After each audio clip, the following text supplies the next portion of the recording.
नमस्कार मित्रांनो, मी मिलिंद माने आणि तुम्ही पाहत आहात चर्चासत्र. आज गेल्या कित्येक दिवसापासून आपण सर्वांनी सोशल मीडियावरती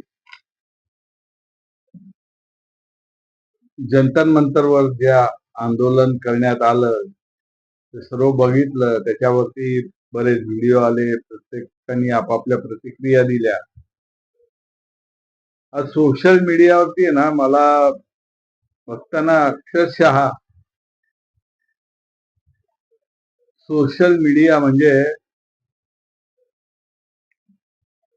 डम्पिंग ग्राउंड, म्हणजे कचरा,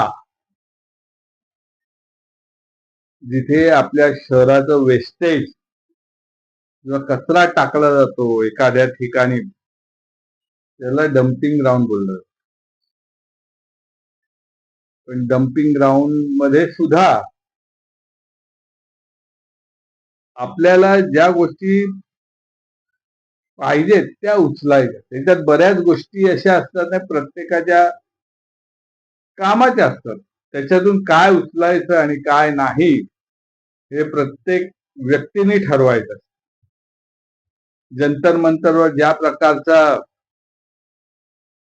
आंदोलन झालं, बिच्चारे किंवा काही, असा कुठलाही प्रकार मला तरी दिसला नाही.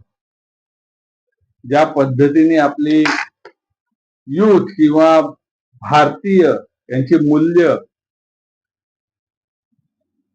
दाखवण्याचा एक सोशल मीडियातून प्रयत्न झाला, तो भारत नाही. आणि ती आपली युथही नाही, परंतु आपल्या भारताची प्रतिमा कशा पद्धतीने बाहेरच्या देशामध्ये मलिन करावी याचा प्रयत्न सगळ्यांनी केला. मी हा व्हिडिओ बनवतो किंवा ज्या प्रकारचे मी व्हिडिओ बनवतो, माझी कुठलीही अपेक्षा नाही. तुम्ही त्याला लाईक करा, नका करू. आवडलं तर नक्की लाईक करा. परंतु लाईक आणि हे म्हणजे आजकाल आपण बघतो ना की रील्स हा जो प्रकार आला आहे की त्याच्यातून पैसे मिळतात. फुकट कोणी देत नाही. फुकट एक रुपया किंवा एक पैसा सुद्धा कोण कोणाला देत नाही. हे प्रत्येकाने लक्षात ठेवा. आज आपला वापर परकीयांनी आपल्यावरती जे आक्रमण केले, आता त्यांना गरज नाहीये तुमच्यावरती आक्रमण करा किंवा लष्कर पाठवा, तोफा पाठवा. अरे तुमचं तुम्हालाच यूज करतात. याचं भान सर्वसामान्य जनतेला आहे. आज माझ्यासारखा सर्वसामान्य माणूस या सर्व प्रकारामुळे विचलित झालाय. यांची संख्या या झेंजी या नावाखाली जो काही प्रकार झाला त्याबद्दल आपण सर्वांनी बघितलंय. त्याला बरेच जण सपोर्ट पण करतात. आंदोलन झालं पाहिजे नक्कीच, परंतु त्या आंदोलनाच्या नावाखाली देशाची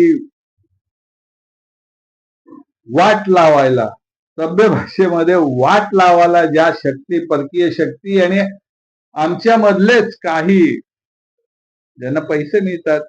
आज एक रील बनवली, लाखो लाखो कमवलेत त्यांनी. त्यांच्या हातातल्या कटपुतळ्या झाल्या सगळ्या, त्यांनी टाकलेत आणि त्याचे परिणाम हे आपण बघतो की कित्येक जणांनी नंतर माफी मागितली. मी नरेंद्र मोदीचा फॅन नाही, परंतु एक अशी व्यक्ती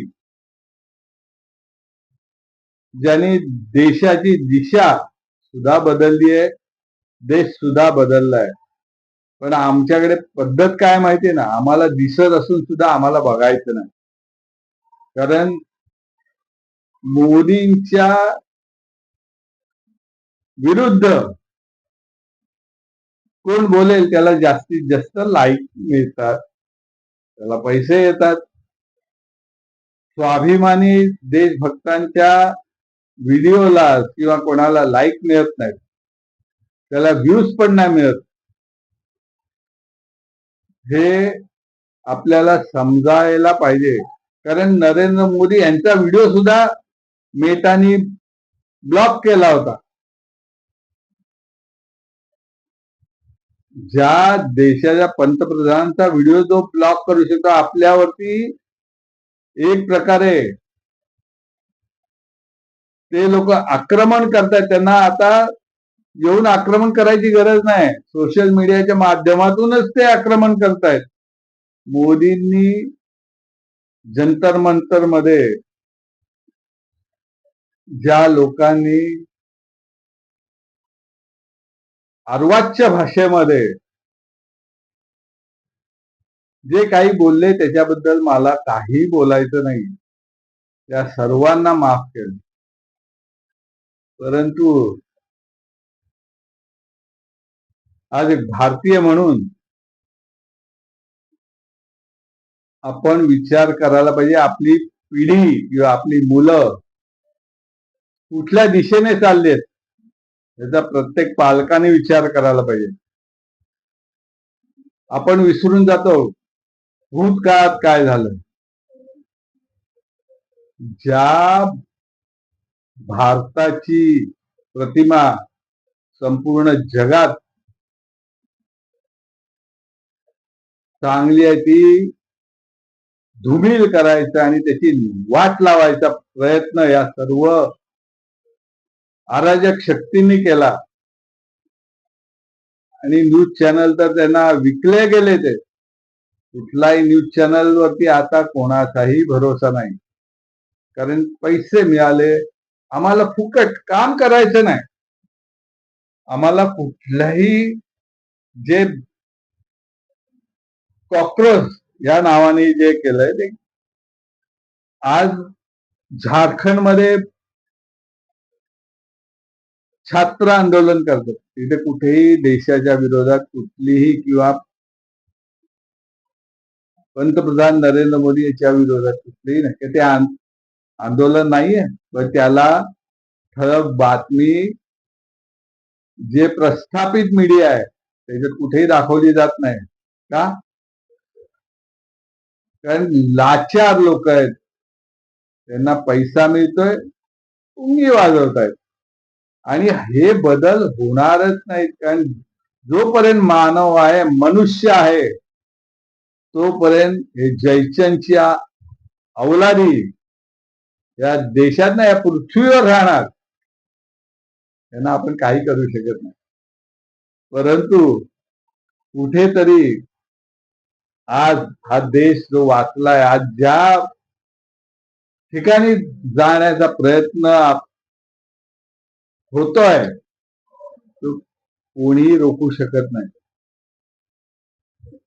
आणि विरोधी पक्ष एवढे बेवारस झालेत की कोण कुठला अमेरिकेतून एक मुलगा येतो, काय सोशल मीडियावर पक्षाची स्थापना करतो, CJP का काहीतरी त्याचं नाव आहे, ते सर्वांनाच माहिती. त्याची तळी उचलतायत. अरे तुमची मतं, तुमची एक लाईन कुठे जाते? तुम्हाला त्याचा आधार घ्यावा असं वाटतं तुम्हाला. अरे काय बोलणार? तुमची विचारधारा कुठे गेली? त्याची तळी उचलायला दिल्लीला जाता. नरेंद्र मोदीला हिटलर बोलवता. अरे नरेंद्र मोदी हिटलर जर असता तर तुम्ही या बोलण्याच्या साठी तुम्हाला ठेवलं पण नसतं त्यांनी. नरेंद्र मोदींचा मी फॅन नव्हतो, परंतु ज्या पद्धतीत त्यांनी ज्या मुलांना माफ केलं, त्या एका गोष्टीमुळे मी आज त्या एका व्यक्तीचा खरंच मनापासून फॅन झालो. 2002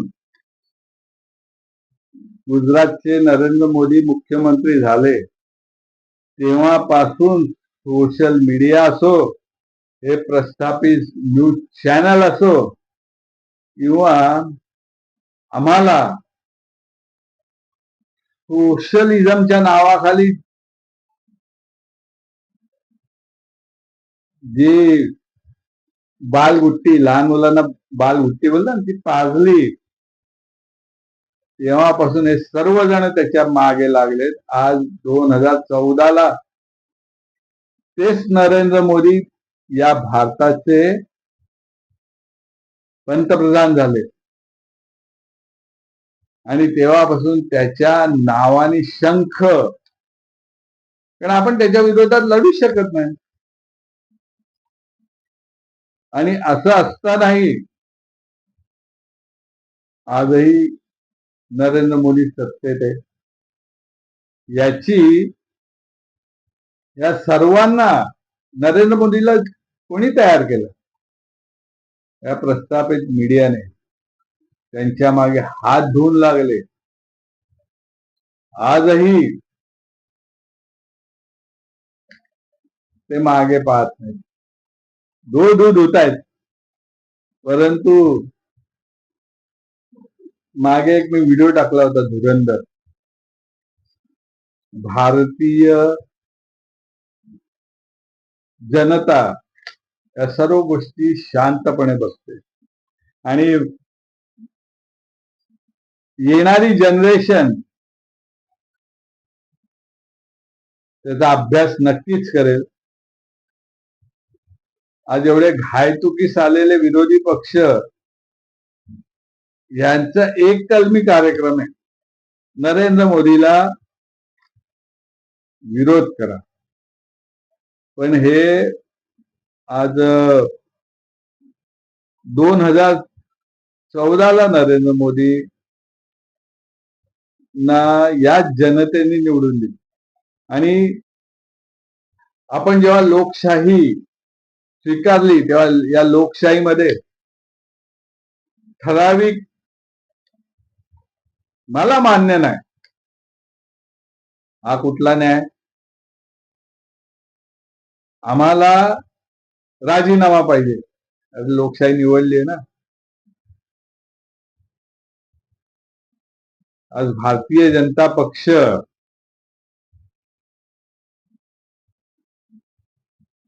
आज कुठल्या बेसवरती या लाटेवर स्वार आहे, तर फक्त एक नरेंद्र मोदी. या नरेंद्र मोदीला कसं खाली पाडायचं हे तुमच्यापेक्षा, म्हणजे विरोधी पक्षांपेक्षा त्या पक्षातलेच लोक तयारी येते. इथे कोणी कोणाचा नाही, सगळे आपल्या स्वार्थासाठी आहेत. आता जेव्हा जंतर मंतरमध्ये आंदोलन झालं तेव्हा भाजपाच्या सोशल मीडिया कुठे होता? मजा मारतायत. विद्यार्थी संघटना भाजपाची कुठे होती? कोणी नव्हते. आज ती एक व्यक्ती भारताचा उद्धार करायला आणि भारत पूर्ण जगात एक नंबर होण्यासाठी झटते. विद्यार्थी संघटना भाजपाच्या कुठे नाही.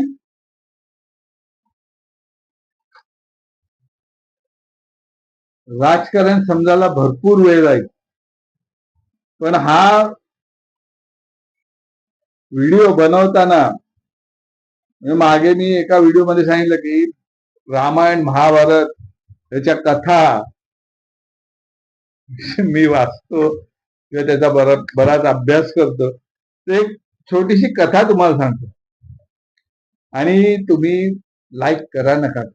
मी हा कुठल्या पक्षासाठी किंवा पैसे मला मिळावेत, कारण जंतर मंतरवर जाऊन मी पैसे जर व्हिडिओ बनवले, लाखो रुपये कमवलेत आहेत, त्याचे रेकॉर्ड पण आहेत, पण ते तुम्ही शोधा. कोणी काय करेल, मला गरज नाही. मी हे येणाऱ्या पुढच्या पिढीसाठी हे बनवतोय. एक महाभारतातली कथा आहे. आता मी कोणामधले, कृष्ण आणि बलराम. कृष्ण कोण आणि बलराम कोण याचा विचार तुम्ही प्रत्येकाने आपल्या बुद्धीने करा. मी कोणाचा प्रचार करण्यासाठी हा व्हिडिओ बनवत नाही की कोणाचा. जरासंध आपल्या सर्वांना माहित असेल, ज्यांनी रामायण महाभारताची कथा आपल्याला जर माहित असेल तर प्रत्येकाला हे माहित पाहिजे. जरासंधाला श्रीकृष्णाने सांगितलं होतं त्याच्या आईला 100 अपराध होईपर्यंत मी माफ करीन, नंतरच त्याचा वध करीन. हा जरासंध सगळ्यांना जमा करायचा, कृष्णाच्या विरोधात तयार व्हायचा लढायला, धन धन. आणि कृष्ण त्याला दरवेळी हरवून सोडून द्यायचं. बऱ्याच लढाया केल्या. बलराम वैतागला. बलराम म्हणतो, काय चाललंय काय? अरे तू सोडून देतोय त्याला, हरवलं तर त्याचा नाश कर ना. तेव्हा कृष्णाने सांगितलं की माझ्या विरोधात कोण कोण आहे मलाच नाही माहिती. जरासंध ही एकच व्यक्ती आहे जी सगळ्यांना जमा करते आणि त्यांना घेऊन येते माझ्यासमोर, आणि मग मी त्यांचा संहार करतो आणि मग त्याला सोडून देतो. त्या मित्रांनो, जरासंध कोण, कृष्ण कोण आणि बलराम कोण याचा विचार तुम्ही करा. तुर्ता इथेच थांबतो. आवडलं तर लाईक करा, शेअर करा आणि सबस्क्राईब करा माझं चॅनल चर्चासत्र. आज मी माझं चॅनल बोलतोय कारण हे मी माझ्यासाठी बनवतो हे व्हिडिओ. तुम्हाला आवडलं तर नक्की लाईक करा, सबस्क्राईब करा आणि शेअर पण करा. जय हिंद, जय महाराष्ट्र, श्री स्वामी समर्थ.